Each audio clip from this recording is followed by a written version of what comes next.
Oi, pessoal! O vídeo de hoje é sobre controle emocional. Será que nós, pais, estamos sabendo lidar com as birras, pirraças, com o desenvolvimento dos nossos filhos? Aquela coisa que a gente traz dos nossos valores de casa? Um tapinha não dói? Vamos dar um castigo? Será que essa comunicação ela está sendo eficiente e a gente está acertando? Afinal de contas, errar é humano e pais estão sempre aprendendo. Eu tô nessa luta também. Se você também tá, vem comigo que a gente vai falar sobre isso hoje no canal. E para falar sobre esse assunto, eu recebo hoje a Priscila Montes, ela que é mãe, educadora parental, especialista em neurociências e desenvolvimento infantil. Tava conversando aqui antes de gravar com ela é advogada de formação. Mas ela acabou mudando, fazendo uma transição de carreira depois que foi mãe. Quem é que nunca passou por isso? Depois que a gente se torna mãe, pai, os nossos planos mudam, né? E a gente vai correr atrás para saber de que forma nós vamos ser os melhores pais do mundo. Aconteceu isso com você, Priscila? Conta pra gente. Aconteceu. Eu sempre falo que filho é catalisador de mudança. Se filho não mudar a nossa vida, eu não sei mais o que muda. É verdade. A minha mudou pessoalmente, óbvio, né? Quando o filho vem, muda pessoalmente, mas profissionalmente também. Sou advogada de formação, escritório, trabalhava com meu marido, gerenciava um monte de gente. E aí, na pandemia, eu comecei a ter que lidar com a agitação do meu filho. E aí, ele não parava e eu agoniada com aquilo. E falei, gente, E aí eu cheguei realmente no meu limite, assim, sabe? Agitação de criança que já é normal. Na pandemia, todo mundo dentro de casa. Imagino que você não passou. Mas ele sempre foi agitado. Ele nasceu agitado. Com 3 meses ele tava levantando do carrinho. Era uma coisa assim que eu não sabia lidar com aquilo. E aí eu comecei a ficar realmente muito desesperada e trazer a educação tradicional violenta pra dentro de casa. Uhum. Então eu virei aquela mãe gritona, aquela mãe que queria castigar, que queria chantagear a criança. Eu falei, gente, mas peraí, não é isso, né? Não é isso que eu quero levar pro meu filho, não é esse ser humano que eu quero criar. E eu comecei a perceber que eu comecei a rotular ele. Então, assim, qualquer coisa que ele fazia é porque você é agitado. Então, eu comecei a botar ele dentro dessa caixa. Eu falei, gente, não é isso. Você já começou a ver problema onde, de repente, não existia. Exatamente. Você laudou o seu filho antes de levar para ir no terapeuta. Exatamente. É isso. Porque a gente fica também querendo... a gente olha pra criança como um problema, né? E a gente fica querendo que alguém dê um laudo pra gente. Pra dizer, pronto. Eu não estava errada. Não é o problema, não é meu, não é da minha casa, não é da minha educação. E aí eu cheguei num limite assim e falei, não, calma, eu preciso procurar formas de me ajudar. E aí comecei a procurar na internet e achei a educação positiva, a educação respeitosa, esse novo olhar para a educação, fiquei fascinada. Comecei a praticar dentro de casa na pandemia. Na prática, Priscila, o que seria a educação tradicional que a gente traz, né? Que a minha mãe dava grito comigo, eu ficava de castigo, também já apanhei, né? Não fui uma criança que apanhou muito, né? Assim, minha mãe vai me matar já falando isso, mas enfim. A gente foi criada, né, com esse comportamento conservador dos nossos pais, porque os nossos valores são herdados. Eu acho que a gente também se desvencilhar daquilo que a gente foi criado é muito difícil. Né? E aí vem um limite, né? De uma terapia que às vezes até os próprios pais precisam fazer pra gente ressignificar os nossos valores, para que a gente consiga educar os nossos filhos com uma educação assertiva, né? Um comportamento mais ameno. Mas na prática, você se viu ali gritando, estressada, dando castigo, o que a maioria dos pais fazem. Mas o que mudou? Como é que você passou a se comportar na prática? Dá um exemplo. Eu comecei a não exigir do Gael coisas que ele não podia me dar. Não é que ele não queria me dar. Então, eu comecei a entender, primeiro, as características dele e vê-lo além da agitação, né? Quais são as necessidades dele? E olhar para essa agitação de uma forma também positiva, não querendo moldar ele, rotular ele, querer que ele fique, por exemplo, uma refeição inteira na mesa, num restaurante, num lugar que não é de criança. Eu comecei a permitir que ele seja quem ele nasceu para ser. Muito que é bom. uma das bases do apego seguro, da educação respeitosa, que é a autenticidade. que é a gente permitir e deixar com que a criança nasça e seja o que ela nasceu para ser. Tô até emocionada, Priscila. Não, eu tô emocionada porque eu passei por uma experiência recentemente. Meu filho, quem me segue aqui, é inscrito no meu canal, sabe que eu já sou uma mãe atípica, né? Meu filho tem atraso no desenvolvimento, tá sendo investigado. E eu levei ele na praia recentemente. E ele não quis pisar na areia. E ele não quis só não pisar na areia, por uma questão sensorial, Sim. talvez, que a gente ainda não sabe, né? Estamos avaliando. Mas ele ficou com medo da praia. Ele viu o mar, ele não queria descer do carro quando ele viu a praia, no calçadão. E aí eu cheguei na praia, ele ficou com a perninha toda encolhida no meu colo. Ele não queria, ele não fala ainda, então ali ele estava me demonstrando, pelo amor de Deus, não me deixe na areia. E isso frustra a gente, né? Mas eu entendi. E o que eu fiz? Já estava na praia, ele não queria entrar na água, não queria pisar na areia, eu montei a piscininha dele. A gente passou umas 3 horas na praia. Ele ficou praticamente 2 horas dentro da piscininha, igual um boneco, brincando com os brinquedinhos dele e respondendo aos nossos estímulos rapidamente. Mas assim, no final eu avaliei, ele não tinha escolha. Porque na idade dele, com 2 anos e meio, ele já sai da piscina. Eu coloco na minha varanda, ele quer sair o tempo inteiro. Eu coloco na beira da piscina do meu prédio, ele quer sair o tempo inteiro. Mas na praia, ele não tinha escolha. Porque ou ele ficava dentro da piscina, ou ele ia pisar na areia. Então, assim, eu fiquei depois me sentindo culpada. Eu não respeitei o meu filho. Eu levei ele pra praia porque, lógico, meu lazer, era a minha folga, e eu queria que ele também fosse junto comigo. Mas eu não dei opção para ele. Por isso que ele ficou ali sem me dar trabalho. Eu tava achando o máximo. Minha mãe, que bebê bonzinho, Evelyn, agradeço a Deus todos os dias por esse filho. Eu falei, não, mãe, eu fiz uma reflexão. Eu não dei outra opção para ele. Por isso que ele ficou quietinho na água. Então, assim, a gente muitas vezes, no corre-corre, no dia a dia, nessa freneticidade que acaba, né, deixando a gente sem perceber o que está ao nosso redor, acho que a gente precisa, através de profissionais como você, enxergar o que está além, como você fez com o Gael. Peraí, de fato, a gente tá ali, sei lá, num rodízio de pizza. A gente vai demorar não menos que 2 horas comendo pizza. A criança tá de saco cheio, não é o ambiente para ela, né, Priscila? Mas eu quero voltar ao que você falou da praia, que eu acho muito interessante, assim. A gente se sente culpada, de fato. A gente se culpa muito. Não adianta a gente dizer que, não tem que se culpar. Não adianta a gente falar isso pra uma mãe, a gente se culpa mesmo. Mas o que eu achei legal do que você falou, e que talvez você não tenha tido esse insight, é que a reflexão, ela já é um caminho para a educação respeitosa, entende? Não é o fato, óbvio, você veio no seu piloto automático ali da educação tradicional e querendo oferecer para o seu filho aquele mundo, né? Aquela praia, mas era uma vontade sua. Ele ficou lá, que nem você falou, igual um boneco ali, não queria pisar na areia. Não foi um programa agradável para ele, Sim. Foi um programa agradável para você, foram as suas expectativas que você jogou em cima dele, mas tá tudo bem. Por quê? Porque você refletiu depois. Então eu sempre falo isso. Não é um método, sabe? Não, eu deveria ter feito assim, eu deveria ter feito assado. Não, é a gente conseguir refletir.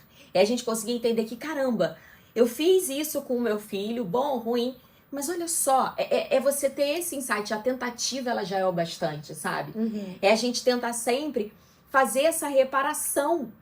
E botar essa... Quando a gente traz pra consciência, que foi o que você fez, é que a gente vê, caramba, olha quanta coisa você aprendeu, né? Não entende tanto de educação positiva, mas olha quanta coisa você aprendeu numa ida à praia. E olha quanta coisa você refletiu. Então a gente fala que a educação positiva, ela tá sendo praticada nesse momento. Olha, gente, tô no caminho... não foi no momento que você falou, ai meu Deus, eu não devia ter levado ele à praia. Sim. Né? Porque não era uma escolha dele. Até porque, assim, é difícil também. Eu e meu marido, a gente ama a praia. Então, assim, a gente também não quer deixar de fazer o que a gente gosta. Sim. Lógico que a gente quer trazer pro nosso filho também, né, o lazer que a gente tá acostumado. Mas nem sempre vai ser o que a gente gosta, né? Talvez meu filho vire um roqueiro, nós somos do samba. Eu adoro samba, funk, pagode. Talvez ele ame praia daqui a pouco. E tá tudo bem, tá tudo bem. Mas é sobre isso, assim, é você saber o limite da criança, é você saber respeitar o momento dela. E no meu caso, que o meu filho ainda não fala, é você entender os sinais, né, Priscila? Isso é muito importante, gente, porque às vezes a criança tá berrando, não é porque ela não gosta da areia, não é porque ela não gosta da praia. Existe alguma coisa ali que trouxe uma frustração, talvez não é a primeira vez que eu levo ele, já levei outras vezes. Então, alguma coisa pode ter magoado, machucado ele. Existe algo que pode... Isso eu Anterior, pego né? muito, alguma coisa anterior. Às vezes você fala, nossa, mas eu não entendi, ele tava ótimo, por que ele passou a se comportar assim? Não, às vezes tem a falta de qualidade na relação, a falta de conexão, a falta de vínculo, a falta de comunicação assertiva, né? A falta de acolhimento. Porque quando os nossos filhos estão tendo um comportamento desafiador, é quando eles mais precisam da gente.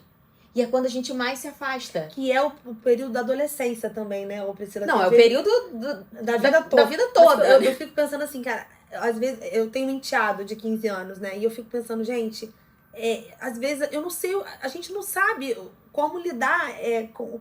Porque a gente tem uma expectativa sobre a criança. Esses dias a gente estava conversando sobre as matérias da escola. Tia, pra que eu tenho que aprender fórmulas de matemática, física, química? Se eu não vou levar, eu quero trabalhar com marketing, com produção musical. Sim, mas aí eu tentei explicar, é uma questão de disciplina, é uma questão do cognitivo, que tá trabalhando o seu raciocínio, que isso na sua vida vai ajudar. A gente dá uma volta pra tentar, né, convencer. Mas, assim, é muito mais você também entender e abraçar que tem algo que tá incomodando, né, que por isso que não tá trazendo uma produtividade, um resultado, do que ficar questionando. E é esse ponto final, meu filho, segue aí, é o que tem que ser. Foi assim que eu fui criado, vambora. A adolescência é a infância vivida, né? Dependendo de como ela foi vivida, você vai ter o reflexo na adolescência. E o exemplo dos pais, né? E o exemplo dos pais. Meu marido é youtuber. A gente... Agora a madrasta querendo ser também blogueira. E aí ele vira e fala, tia, eu quero esse caminho. O meu filho fala também que quer ser youtuber. Mas ele acha que é mole. Ele acha que essa capacidade de improviso, ó, que eu fiz uma pauta aqui, mas já não tô nela, o rádio me deu, jornalismo, minha faculdade. Eu estudei, eu corri atrás, não é assim. O pai dele...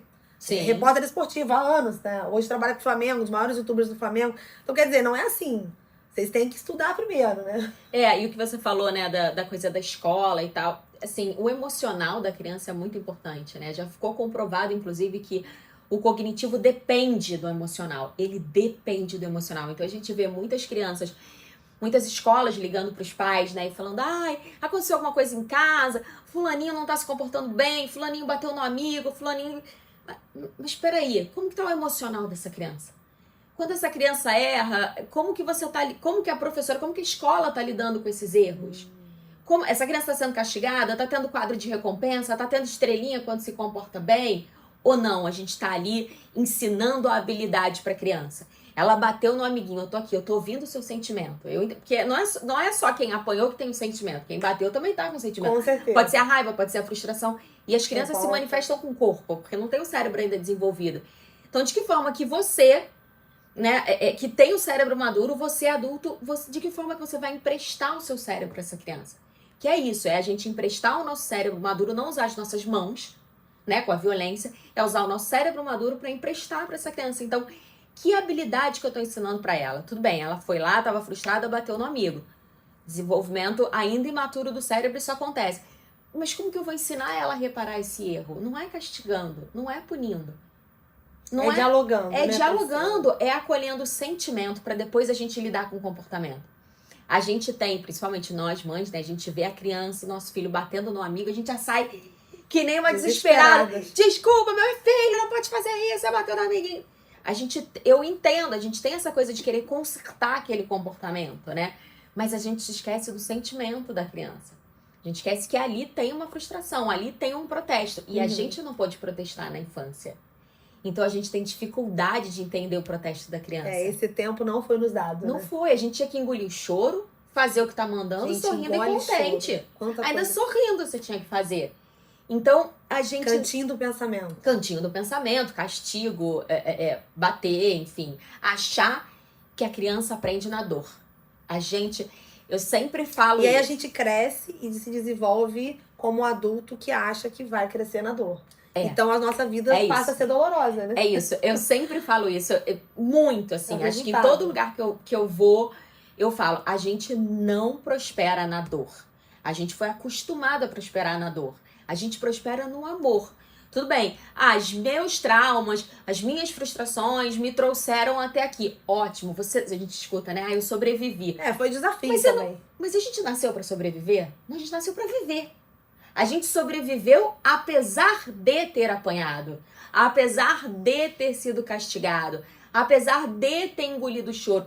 Mas não seria muito melhor se a gente tivesse passado por toda uma infância de amor sem essa dor, né, a dor, não se frustrar, mas sem essa dor da violência, da não escuta, da comunicação violenta, que ser humanos que a gente teria hoje? Será realmente que a gente só prospera na dor, no sofrimento? Então, trazendo para a criança, a gente vem de uma cultura onde a criança aprende as consequências dos seus atos pela dor.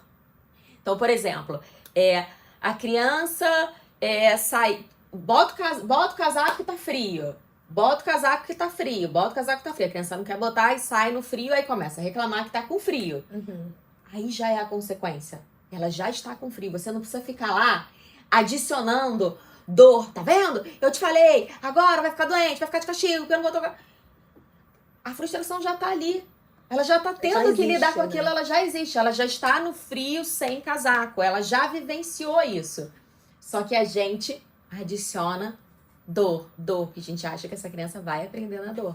Não, e como é que a gente consegue lidar com isso, Priscila? Porque assim, a gente tá falando aqui sobre a palavra castigo, que hoje em dia, né, os educadores parentais, os profissionais até orientam a gente a não usar. Essa questão, né, um tapinha não dói, né, que a gente apanhou, né, não tô falando de ser espancado, né, sobre isso, mas um tapinha ali, né, um castigo que a gente levava, ou a gente deixava de ter alguma coisa que a gente queria, né, porque era um castigo que os nossos pais estavam nos dando.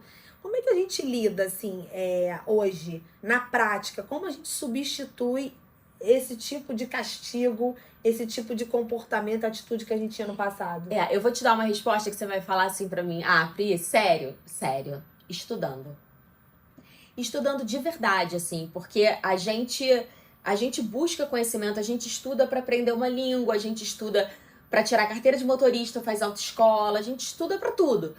Mas até pra aprender a cozinhar, né? A gente pra tudo, a gente faz. A gente quer tomar vinho, aí a gente vai fazer o curso do vinho, não sei. Pra tudo a gente quer buscar conhecimento. Agora, pra criar os nossos filhos, né, que pra nós é o mais importante que a gente pode fazer, o nosso trabalho mais importante, a gente acha que o instinto vai dar conta, que vai vir, que vai... Verdade. E a gente chega num determinado nasce o bebê, lugar... Nasce uma mãe. Preparada. Despreparada. Né? Então, assim, de fato, é entender primeiro que essa revolução, né, essa reparação de danos, ela começa na gente. E eu sempre falo isso, assim, o termômetro para saber se a gente tá, de fato, sendo respeitoso, né, e praticando a educação positiva, não é o comportamento da criança, é o nosso comportamento, somos nós que temos que mudar. A criança ainda tá em evolução, ela precisa da gente, né, para as suas necessidades básicas, físicas, ela é ali uma criança, um serzinho, então... Estudar, buscar conhecimento, entender que hoje, diferente de antes, né, é possível fazer diferente. A gente tem a neurociência, a gente tem livros, a gente tem a rede de apoio hoje em dia maior também. Isso foi uma coisa que me fez muito querer continuar esse trabalho. Eu te falei, né, eu entrei meio numa negação, assim, será que isso é um trabalho? Será que não é? Há 4 anos atrás. E aí... eu comecei a entender que mais do que uma educadora parental, mais do que pós-graduando em neurociência, eu tô ali para ser rede de apoio. E as mães serem para mim, porque a gente também não tinha isso. Esse feedback, né? Esse retorno que a gente tem. A gente sempre teve mania de olhar pra grama do vizinho e falar, olha lá, essa criança senta na mesa? Ah, essa criança faz... Mas a gente não sabe o que aquela mãe passou, talvez, pra chegar até ali, entendeu? Não, assim, eu me lembro da minha mãe comparando a gente com os filhos da vizinha, com os filhos da irmã dela. O tempo inteiro. Nossa, mas os meninos não faziam isso. Gente, aonde foi que eu errei? Até hoje a minha mãe fala, aonde foi que eu errei que vocês não viraram aquilo que eu gostaria que vocês virassem? Né? Que vocês não fizeram alguma coisa que eu criei expectativa. E eu acho que essa questão da expectativa ela é muito importante, né? Porque nem sempre a gente também avalia o dom, né? O que o nosso filho quer seguir uma carreira, por exemplo. A gente quer que ele siga o que a gente acha que vai ser melhor. Ou as nossas frustrações, né? Aquilo que a gente não foi. Exatamente. Perceber esse entorno também é importante, né, Priscila? A gente tá atento a isso. É muito importante. Deixar a criança ser o que ela nasceu para ser, assim. Você tá ali para trazer para ela uma educação para que ela se desenvolva na sua integralidade, assim, na sua integridade, no que ela veio para ser. Gente, valorizar as qualidades dos nossos filhos, não ficar martelando apenas os defeitos. E isso daí não serve só para filho, não, serve para relacionamento, né? Para tudo. Essa questão da comunicação positiva, né, afirmativa, ela vale até para casal, porque muitas vezes a gente tá ali num casamento de muitos anos, uma relação desgastada, e a gente acaba só martirizando o outro em cima daquilo que a gente quer que ele mude. E às vezes é uma frustração, uma expectativa que a gente colocou, que a gente não conseguiu. E eu acho que buscar ajuda também, no caso de mães e pais, na hora de trabalhar essa educação positiva é importante, né, Priscila? Porque essa coisa da saúde mental, ela hoje é muito preciosa. E às vezes a gente não tem, no momento, uma saúde mental adequada para lidar com esse tipo de problema que a gente está tendo. De fato, a gente tá. Eu falo muito isso, a gente tá aprendendo e ofertando ao mesmo tempo, né? Porque a gente não foi ensinado. Saúde mental.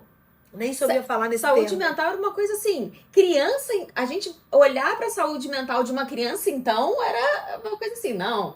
Criança tem que obedecer o mais velho e ponto. Então, a questão da saúde mental, ela é muito importante. É muito importante a gente também fazer um trabalho, não só a questão do estudo que eu falei, né? E não é estudo, eu tenho que fazer um curso. Não. Internet, buscar informação. Peraí, deixa eu ver o que essa mãe tá fazendo. Deixa eu ver o que aquela fez. Deixa eu bater papo, deixa eu criar uma comunidade, deixa eu fazer uma rede de amigas. E sempre peneirar, porque tem muita gente também ensinando e compartilhando coisas que a gente não deve fazer, né? E eu sempre acho que é bom buscar boas referências. E eu sempre falo assim, nada é exato, né? Porque a gente tá lidando com seres humanos, a gente não tá lidando com um robô ali que você programa. Então, você, até a minha informação, você pega a informação da pessoa que você tá ali absorvendo, você filtra, né, bota ali pra sua rotina, pra sua logística, vê o que funciona, vê o que não funciona e confia no seu processo. E vai, entendeu? Não, e no final dá certo, né? Porque o amor é incondicional, esse amor que a gente tem pelos nossos filhos. A gente vai estar buscando sempre acertar, nem sempre a gente vai conseguir. Mas acho que quem quer realmente criar uma criança, ser pai, mãe, você que é apenas cuidador, você que é professora, né, tá na área da pedagogia, você que é terapeuta, toda essa rede que a gente busca, principalmente a gente que precisa, né, que os nossos filhos evoluam, né, que não evoluem de forma natural, que é o meu caso, né, que eu conto com fono, com terapeuta ocupacional, com psicólogo. A gente precisa que vocês estejam ajudando a gente também nesse sentido, porque eu acho que vocês são a extensão da nossa casa. Tudo que vocês ensinam pra gente, a gente tá tentando aprender e executar dentro de casa para desenvolver o nosso filho. Estamos, porque eu também tô aprendendo. Né? Independente eu falo de muito ser atípica ou não, a gente, né? Eu acho que não é só uma questão diagnosticada, como você falou, mas eu acho que é sobre o comportamento. Como diz um amigo meu, o ser humano deu errado. Então a gente tá aqui pra evoluir, né? Acolhimento, e amor. acolhimento, amor, apego, né, comunicação assertiva. Isso é universal. Isso independe se você tem uma criança neurotípica ou não. É universal pra qualquer ser humano. Então, na verdade, não é só sobre a criança, né? É sobre mudar os lares. Que não é preparar uma criança para um mundo cruel, né? É a gente preparar um bom ser humano para que ele entregue isso pro mundo, sabe? Que a gente fica tentando formar crianças fortes, porque o mundo, se eu não ensinar em casa, o mundo vai ensinar. Quantas vezes a gente não escutou isso? Não é esse o caminho, entendeu? Não é a gente endurecer cada vez mais. É a gente trazer resiliência, empatia, comunicação, vocabulário de sentimento. É a gente dar espaço para essa criança dentro de casa. A criança, né, ela não tem espaço dentro de casa. Ela não opina. Ela é uma criança, ela tá ali. Parece com um móvel. Ela não opina, ela é criança. Ela tem que obedecer. Ela tem que fazer o que eu quero na hora que eu quero. Se você impõe, ela não vai demonstrar os sentimentos dela, as emoções dela, né? E se você não entende, né? Fica numa panela de pressão, né? Uma hora, ela fica assim, né? Exprimida na parede. Peraí, minha mãe não deixa eu me expressar, minha mãe deixa falar, minha mãe não deixa, né? Quem não fala, né? Demonstrar. E a gente minha mãe é violenta comigo, né? Porque quando a gente fala violência, não é só violência física, né? Verbal, tudo isso é uma forma de vai se tornar uma criança violenta, né? É isso que eu ia falar. Porque quando ela fica vivendo nesse lar, aonde ela não pode ser quem ela nasceu pra ser, não tem escolha, não tem opinião, ela entende que aquilo é amor. Ela vai amar a gente de qualquer maneira, porque a gente que tá ali, né, nutrindo as necessidades básicas, físicas da criança. Então ela olha para aquilo e fala, bom, se estão me tratando dessa forma, então é essa forma que eu vou tratar. Se quem me ama me trata assim, então é isso que eu vou oferecer pro mundo. É isso que eu aprendi. E aí leva isso pra escola, leva isso pros relacionamentos, leva isso pra vida, né? Priscila, quero te agradecer muito por esse papo enriquecedor, por esses ensinamentos, compartilhar aí os seus conhecimentos. Eu acho que essa área da neurociência, ela é muito importante. Eu venho aprendendo muito e continuo sempre aqui tentando evoluir, tentando acertar. A gente erra, acerta, cai, levanta. Mas é isso, eu acho que informação boa a gente deve compartilhar. Super. Eu acho que você agora, fazendo essa transição de carreira, está ajudando muita gente. Eu não acho que é só uma questão de profissional, é uma missão de vida. É uma Hoje eu filosofia digo de que o vida. jornalismo, para mim, mais do que eu já sabia, né? Porque eu ajudei tanta gente já em programas de serviço aqui, onde eu trabalho, no meu ambiente de trabalho, enfim. E agora, então, sendo mãe de uma criança, né, que está com atraso de desenvolvimento, eu sinto que o jornalismo está me dando essa oportunidade de trazer aqui no canal pessoas como você, profissionais que estão estudando, estão se aprimorando e estão ensinando pra gente. Porque a gente precisa aprender o que é as boas práticas. E acolhendo. Porque eu falo muito isso, né? Voltando à questão que eu falei quando eu comecei. Eu tô fazendo pós, tô me especializando cada vez mais, mas eu falo para as minhas mentoradas, para as minhas seguidoras e para todo mundo que tá sempre comigo, eu falo: se você olhar para mim, o que eu falar para você naquele dia te acolheu, fez um quentinho no seu coração, te deu um abraço, você pode não ter aprendido nada naquele dia. Eu não tô ali pra ficar, tô ali pra aprender com vocês também. Então, se serviu de aconchego, tá ótimo. Tá ótimo. O meu principal objetivo é esse, a gente entender que a gente não tá sozinha. A maternidade, ela é solitária, mas ela não precisa ser. Que a gente pode dar as mãos e que a gente pode sim se abraçar e se acolher. Então, não aprendeu nada hoje, ou não sabe nada de educação positiva, mas isso também acontece com ela. Ai, que bom. Deu aquele Me identifiquei. Me identifiquei. Já tô feliz da vida. É isso. Obrigada, Priscila. Olha, e se esse vídeo fez sentido pra você, compartilhe. Passa aí pras mães, pros pais, pra sua rede de apoio. Porque me segue. Siga ela. Qual que é o seu Instagram? @Priscila Montes. Priscila com 2 L's. @Priscila Montes. O meu é @mãeoficial, como aqui no meu canal. E até o próximo vídeo. Um beijo.